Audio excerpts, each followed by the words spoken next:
Grandes gestas españolas. Con María Fidalgo Casares. Todos hemos oído llamar benemérita a la Guardia Civil, pero pocas palabras tan repetidas en la vida pública española tienen un origen tan cargado de sacrificio y tan ligado a la identidad moral de una institución. No es un título honorífico, ni un apelativo nacido de la costumbre popular. Procede de bien merecido, bien nacido, benefactor y señala a quienes por sus obras son dignos de esa distinción. Este espíritu se fijó desde el primer reglamento del servicio. En su artículo 32 se establecía que en caminos, campos y despoblados cualquier guardia debía proteger a toda persona en peligro o desgracia, prestando auxilio y facilitando el socorro que estuviera a su alcance. Es un texto que hoy sigue conmoviendo por su claridad moral. Precisaba que debía ampararse el viajero víctima de la violencia, auxiliar carruajes volcados, recoger heridos o enfermos incapaces de continuar su marcha y contribuir a sofocar incendios en casas aisladas. En general, debían prestar todo servicio propio de una institución que se concibió como benéfica y protectora, con un código ético que convertía al guardia civil en un servidor público en el sentido más literal y más noble del término. Y ese mandato se convirtió en la columna vertebral del cuerpo y en la raíz profunda del título benemérita.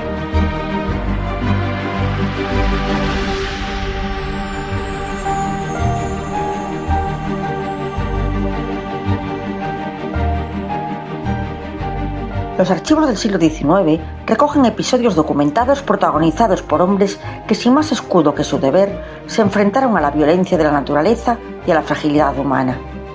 El primero fue en 1848, en la costa de Sanlúcar de Barrameda, donde guardias civiles lograron salvar a los súbditos de la goleta Mary, que había naufragado en medio de un temporal.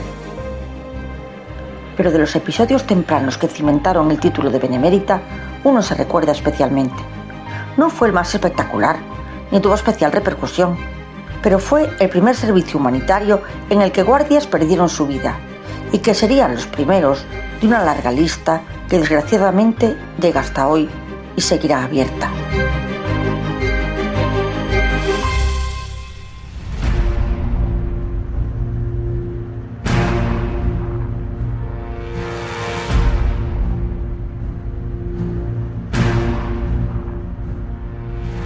Ocurrió en la castellonense Oropesa del Mar, el 14 de septiembre de 1850. Aquella noche, una tormenta torrencial había convertido los caminos en trampas de barro. Por allí pasaba la diligencia correo que viajaba de Barcelona a Valencia, y llegaron noticias al puesto de que se había quedado atascada en el barranco de Chinchilla. El comandante del puesto, el cabo primero, Benito Cepa, junto con los guardias Antonio Abad y Wenceslao Pérez, acudieron rápidamente al aviso y con arduos esfuerzos lograron salvar a los ocupantes y liberar el carruaje. Pero no solo se había quedado atascada esa diligencia, también lo estaba la que hacía el recorrido inverso. Y otros dos guardias del mismo puesto, Pedro Ortega y Antonio Jiménez, se dispusieron a asistirla y lo hicieron con rapidez y eficacia. Pero la diligencia recién auxiliada, tal vez excesivamente confiada por su exitoso rescate, continuó camino hacia Valencia. Y al llegar al barranco de Belver, un lateral del camino cedía. El carruaje caía al vacío y era arrastrado por un torrente furioso cargado de piedras, ramas y lodo. Ortega y Jiménez llegaron los primeros a su socorro. No tenían herramientas ni cuerdas recias para bajar el talud, pero tampoco podían esperar que llegaran refuerzos. El tiempo corría, oían los gritos desgarrados de los pasajeros que pedían auxilio al verse abocados a una muerte segura. Y no se lo pensaron, era su deber y se lanzaron al barranco para intentar salvarlos. La violencia del agua era imparable y pese a sus esfuerzos, el rescate fue imposible. No solo murieron las 13 personas que viajaban en la diligencia, sino también los dos guardias. Y sus cuerpos aparecieron poco después en la orilla del mar, rodeados de restos del carruaje, de los caballos y los cadáveres del resto de los pasajeros. Ortega y Jiménez fueron, por tanto, los primeros guardias civiles que dieron su vida por salvar a otros. La Benemérita ya demostraba su coraje con apenas 6 años de existencia. Y por orden exprés de Francisco Javier Girón, el segundo duque de Ahumada, se erigió un monolito en su recuerdo en el barranco de Belver. Un monolito ante el que todavía hoy la Comandancia de Castellón celebra un homenaje y ceremonia anual.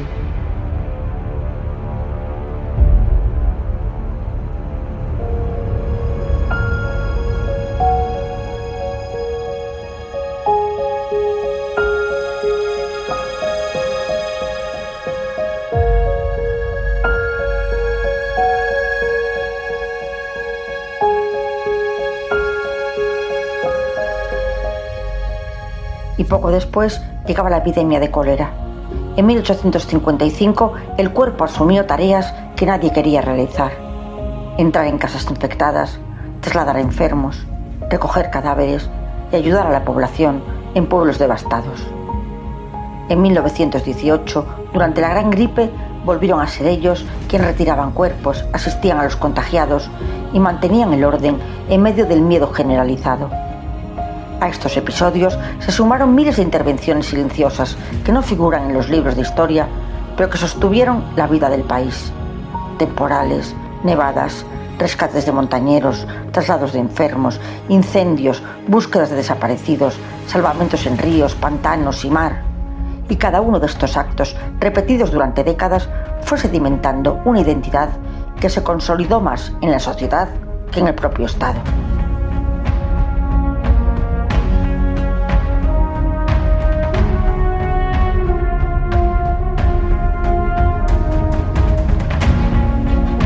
El reconocimiento oficial llegó en 1929, cuando el gobierno concedió a la Guardia Civil la Gran Cruz de la Orden Civil de Beneficencia, con distintivo blanco y negro por los innumerables actos de servicios abnegados, humanitarios y heroicos. Y en 1989, la preciosa denominación de la Orden Civil de Beneficencia fue sustituida por un nombre moderno, la Orden Civil de la Solidaridad Social. La palabra solidaridad fue una imposición reciente, porque los españoles usaban otras, como caridad, ayuda, compañerismo, humanidad, fraternidad. Pero afortunadamente dio igual, y el nuevo palabra no hizo olvidar el título de Benemérita, que permaneció en la memoria colectiva.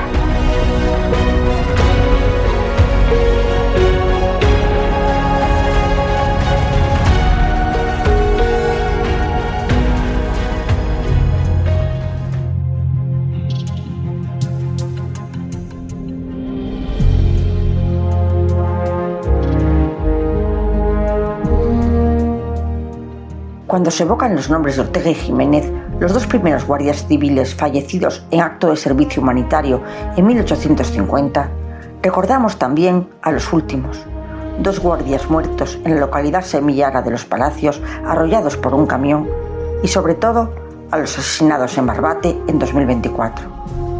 La historia adquiere así una dimensión circular.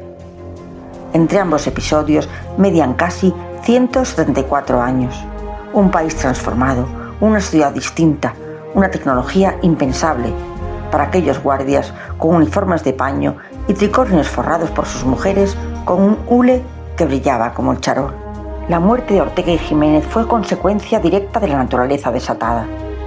Actuaron movidos por el mandato fundacional del cuerpo, aquel artículo 32 que exigía proteger al desamparado, auxiliar al viajero y socorrer al herido. No tenían órdenes específicas, ni protocolos, ni equipos de rescate. Tenían un deber interiorizado y descendieron al barranco sin más herramienta que su propio cuerpo. Su enemigo era el agua, la noche, el barro, la fuerza ciega de una naturaleza hostil. En Barbate, en cambio, el peligro no era natural, sino humano. Los guardias acudieron también prácticamente desarmados, frente a un enemigo que sí disponía de tecnología, potencia y recursos. Aquellos 6 agentes se aproximaron a una embarcación de alta velocidad con una Zodiac que no estaba preparada para resistir un impacto deliberado. No recibieron 1, sino 7. Y 2 de ellos perdieron su vida en un operativo marcado por decisiones que muchos consideraron insuficientes, tardías o o directamente negligentes. La desproporción entre los medios de los narcos y los de los guardias no solo fue evidente, sino especialmente dolorosa, sobre todo porque sigue sin reconocérsele el ser profesión de riesgo. Esta desigualdad en Barbate sacudió a la sociedad española. No fue solo la tragedia de los servidores públicos, sino la sensación colectiva de que habían sido enviados a una misión imposible, expuestos a un riesgo que superaba con mucho la capacidad material que se les había proporcionado. Su muerte impactó porque reveló una vulnerabilidad que la ciudadanía no esperaba ver en pleno siglo XXI, la de un Estado que a veces no protege lo suficiente a quienes lo protegen. Y sin embargo, pese a esa precariedad, pese a la desventaja, pese a la amenaza evidente, los guardias actuaron, se acercaron, cumplieron su deber. Igual que Ortega y Jiménez en 1850, los primeros descendiendo a un barranco, los últimos aproximándose a una embarcación potencialmente letal. La obediencia al deber en ambos casos no fue una consigna, sino una forma de ser, porque formaban parte de una misma genealogía moral. Son eslabones de una cadena que no se ha roto en 200 años, que ha atravesado guerras, crisis, modernizaciones, ataques, masacres, ingratitudes y silencios, cumpliendo su misión esencial, aquella que la convirtió en benemérita, una institución que desde su nacimiento ha entendido que proteger a los demás implica, muchas veces, pagar un precio extremo.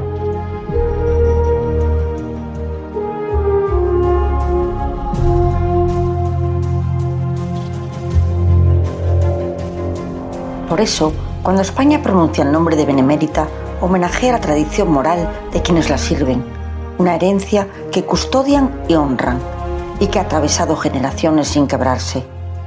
Reconoce a los que velaron en los caminos polvorientos del siglo XIX, enfrentándose a los bandoleros, a los que en los días más oscuros e ingratos del siglo XX dejaron su sangre y las de sus familias, y a los que hoy, en pleno siglo XXI, siguen defendiéndonos a todos.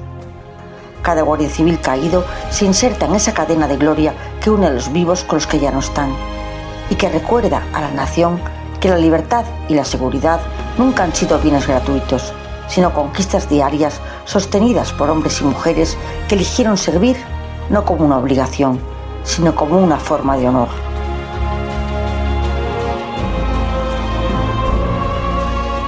El nombre de benemérita reconoce el patriotismo y el amor a España de quienes encarnan lo mejor de ella, la firmeza en el deber, la nobleza en el sacrificio, la serenidad ante el peligro y la certeza de que el país se defiende ante todo con rectitud moral y el orgullo de pertenecer a una patria que merece ser querida.